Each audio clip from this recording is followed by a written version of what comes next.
Hello guys! Bumibili ako ng mga extra flowers. Kasi aayusin ko yung mga dahlia to guys. Alam mo yung mga yung mga ganitong pangalan, Klaus and Dalby. Ito yung pinakamagandang quality ng mga flowers kasi kasing laki to ng mga plato. Ayan. Kasing laki ng mga plato. Copy all at yan. Super ganda nito. Ito at saka teka, saan ba yung isa? Ito. Ayan. Magka-same lang sila ng variety nito. So, doon ko binili sa Denmark lahat kasi super mura lang doon. Kasi yung price dito at saka doon is mga nasa 3 to 4 times yung mura. So, yung isa nito is nasa siguro sa isang ganito is mga nasa, kung sa pera nila mga nasa 500, ganun.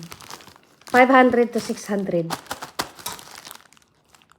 Yung isa nito.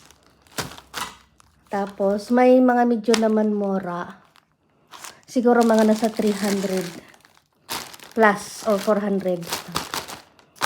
Pero ito kasi guys, bumabalik sa every year. Basta, ididig mo lang, tapos, ingatan mo lang na hindi sila mag-molds para hindi masira. Ito naman yung mga gladiolus ko, iba-ibang klase. So, 25 pieces per So, bumabalik din siya every year. Tapos yung mga lilies ko. Although, super dami ko ng mga lilies, pero nag-ano ako ng ibang, meron ako mga varieties nito. Pero maganda kasi yung lilies na habang tumatagal, lalo siyang lumalago at saka dumadami. Kasi yung ito naman yung peony. May 3 akong klaseng peony na binili. Tig dalawa lang naman sila. 4 pala na variety ng peony. Tsaka red. 4 na variety.